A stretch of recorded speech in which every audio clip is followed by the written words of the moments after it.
Hey gals and guys, it's your host Phil Larson, and this is your motivational high five on boundaries. Let's do this.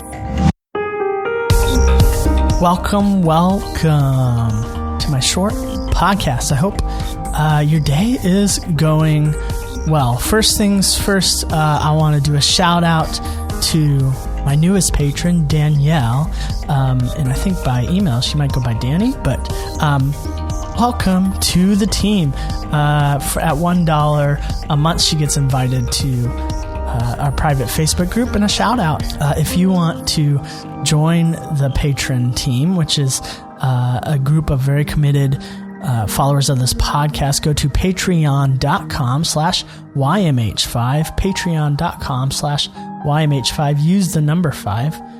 And you will see rewards there. I have a $1 a month membership and a $5 a month membership. The $5 a month membership gets access to my even shorter podcast, basically raw recordings on my phone. It's called The Inner Voice. It's very intimate. It's just things that are occurring to me in the moment that I'm recording on my phone and adding to Patreon. But you don't have to log in every time to pay Patreon to listen to it. When you sign up for the $5 a month membership, I will personally email you a link that you can use in your app, in your podcast app, and then it'll populate just like any other podcast when a new episode gets released in your new episodes section. So patreon.com/YMH5 is how you do that.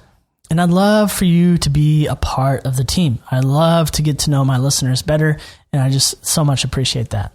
Thank you again for all the encouraging ratings and reviews through whatever podcast app you're on. Go ahead and rate and review the podcast. The most visible one, obviously, is Apple Podcasts, or some people access it through iTunes. Apple was basically the first company to start the whole podcast thing, and so that's why it's kind of the number one visible place for podcasts. So when you do rate and review podcasts, they climb the rankings and more people get to see, I'll try out this podcast. This one seems to be doing all right. It's got good reviews. It's got good ratings. I'm going to give it a try. So if this has been important to you, please, this is a great way to support the podcast. So there's financial ways to support it, but there's also just this way that really does offer support for the podcast. Thank you, as always, for that support. Today's guest voice is Kate Swoboda. Kate is the author of The Courage Habit, the creator of YourCourageousLife.com, and the director of Courageous Living Coach Certification. Check out your show notes for the link to YourCourageousLife.com. And real quick, this is the second episode on boundaries for your motivational high five, the first episode being episode 84. So if you want to continue on in this thought process around this topic, check out episode 84 as well. And without further ado, here's Kate. Hi, my name is Kate Swoboda. I'm creator of YourCourageousLife.com and author of The Courage Habit. And something that I am working on in my life right now, something that I am learning, is how to practice courage around boundaries. I define practicing courage not as being fearless, but rather engaging with fear. So feeling afraid, diving in anyway, and transforming. And I definitely feel fear as I work with how to practice boundaries. My old way of working with boundaries was very all or nothing. It was like if someone was allowed into my life in some way, I kind of had no boundaries. And then if someone was not allowed into my life, there was these very strict, rigid, no, this person is not in my life kinds of boundaries. And I think I clung to those to get a sense of safety.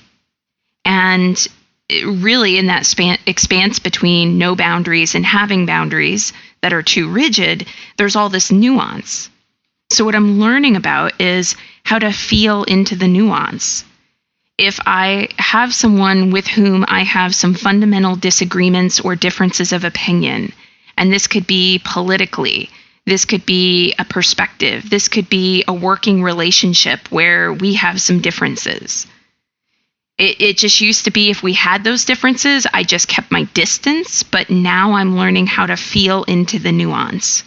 How can I not like or prefer the way that someone shows up or the things that they do and still have something of a dance with them?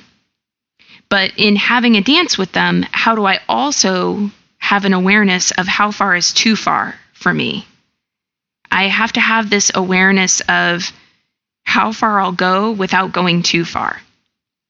And that is something that I'm finding I'm learning through a process of sometimes making mistakes and relating with someone and then finding out, oh, this actually hasn't felt good for far too long. And then needing to clean that up and be in integrity about how I clean it up. And sometimes that looks like realizing that I have actually tried to control it by having too many boundaries and going back into an old pattern of having rigid boundaries. I find that I'm learning a lot in hindsight more than I am in advance. So it's definitely requiring courage, particularly with my internal self-talk, because the internal self-talk that I have when I make a mistake or when I realize that something about the way that I've been engaging with someone isn't quite a fit is very perfectionistic and demanding, and I should have learned more or I should have figured it out sooner. And so that's part of the courage to practice boundaries, is how are we gentle with ourselves even as we make mistakes, even as we learn? How do we trust that we are enough even if we aren't doing life, all the things perfectly? So that's what I am learning, and I am excited to share it with all of you. Thank you for the opportunity. Thanks so much for sharing your voice, Kate. Some of the things that she said that I really, really do enjoy. First, I really love her definition of courage as not an absence of fear, but engaging with fear. In regards to boundaries, that we need to get away from an all or nothing mindset, that really all is very strict and rigid. You must conform to my idea of how you should be, or else I'm not going to have a relationship with you, or nothing, everything, all information, there's no boundaries, all emotions, all feelings get passed back and forth between me and you. And that also is not healthy. One of the ways she describes healthy boundaries is to feel into the nuance. She equates it to having a dance versus keeping your distance from someone completely. Boundaries have to deal a lot with our need for control. And sometimes it's easier to see in hindsight than in advance what is good, healthy boundaries and what isn't. And when we see that there aren't healthy boundaries in place, or we've gone too far with being rigid, then as Kate says, we need to clean it up. We need to clean up our side, and that is integrity. That was so good. But also, since things are easier to see in hindsight, we need to allow for mistakes. The best boundaries and the best lessons learned from those boundaries or lack of boundaries come when we are gentle with ourselves and with others, allowing for grace and humanness. As I mentioned before, this is the second episode on boundaries, the first episode being episode 84. And I went back and listened to it, and in that episode, I gave a quite extreme example. A guy was financially supporting his ex-wife, and we talked about boundaries from that example. But the reality of it, and thanks to Kate for bringing this up, is everything is much more nuanced than that. All relationships deserve boundaries, and they're not always extreme. This is very practical, and Kate really gave us the reality that relationships aren't always extreme. Sometimes they just require nuance, a subtle dance. For example, I talk about my wife and I often on this podcast, and even we need boundaries. She needs to put up boundaries sometimes when we're in an argument and I am not listening to her. I am not making sense. I'm more concerned with being right than being kind. And oftentimes I'm not even right to begin with because I'm not even listening to her. And so sometimes the best way she can love me and really love herself and love us as a couple, our relationship, is put a boundary up and say, hey, we need to walk away from this.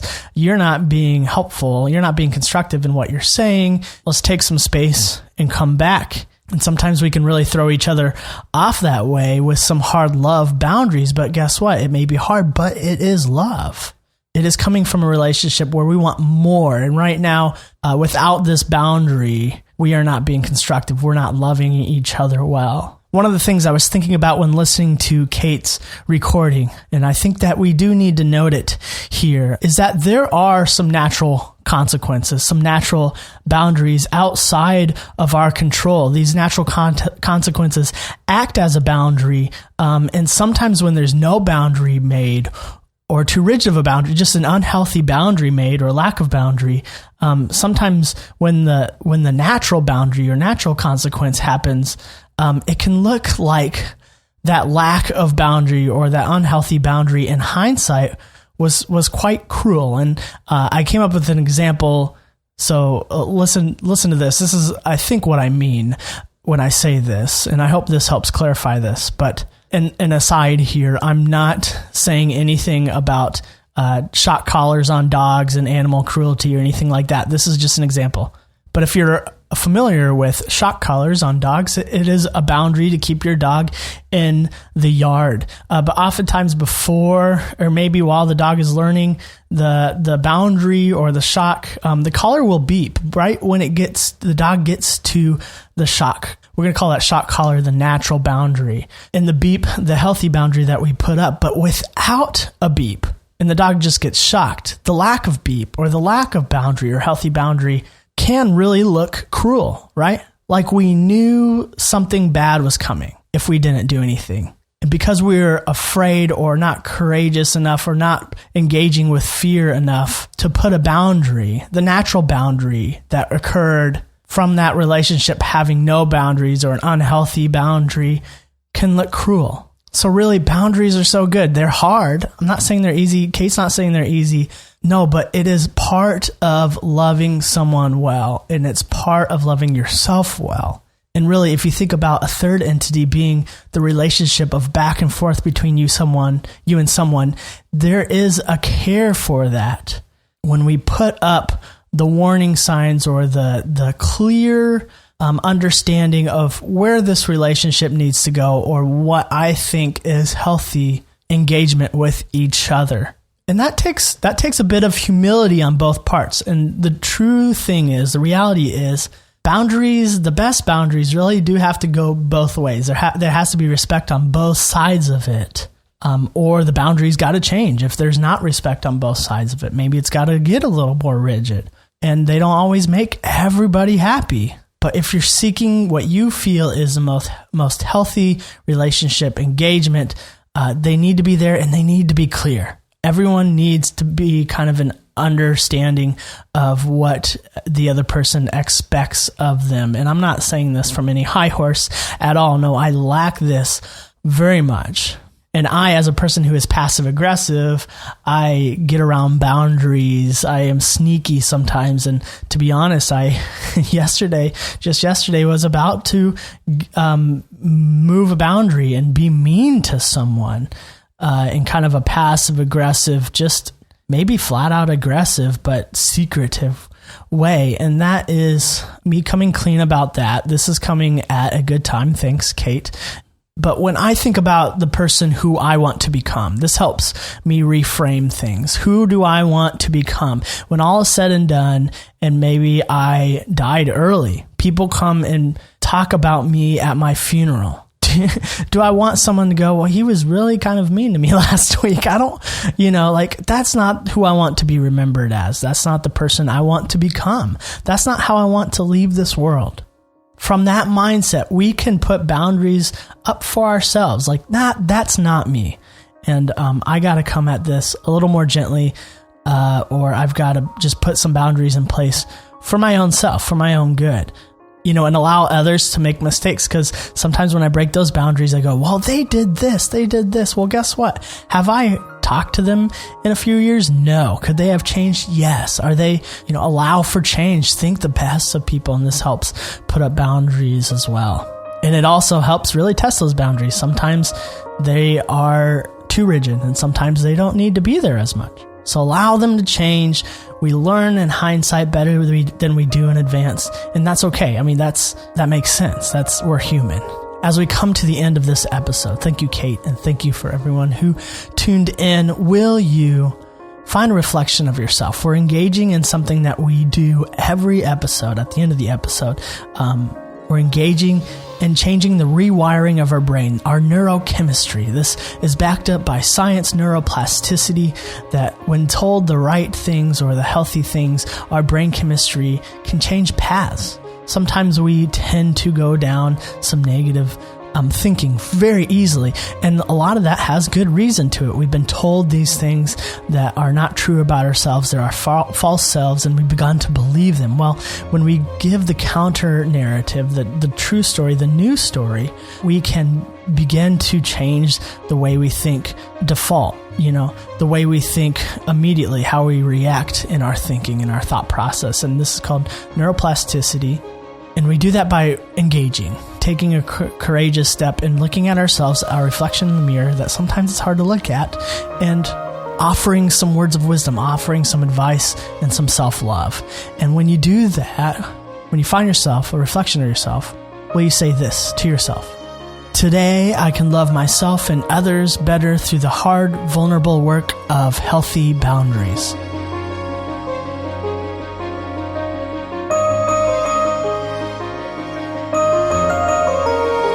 And it is hard and vulnerable work. That's the truth of it. Relationships are scary. They're messy. To be in community, to be out of isolation, feels like there's a lot out of your control. And it feels that way because it is. But as Kate says, engage with that fear. Feel into the nuance. We're better for it. We grow because of it. Because we're not alone. Because we involve others in our lives. We take risks and we're open to change and to grow. There's no growth without change. So, do you want to grow? Try on some healthy boundaries, but I can't convince you to do anything. It starts with you.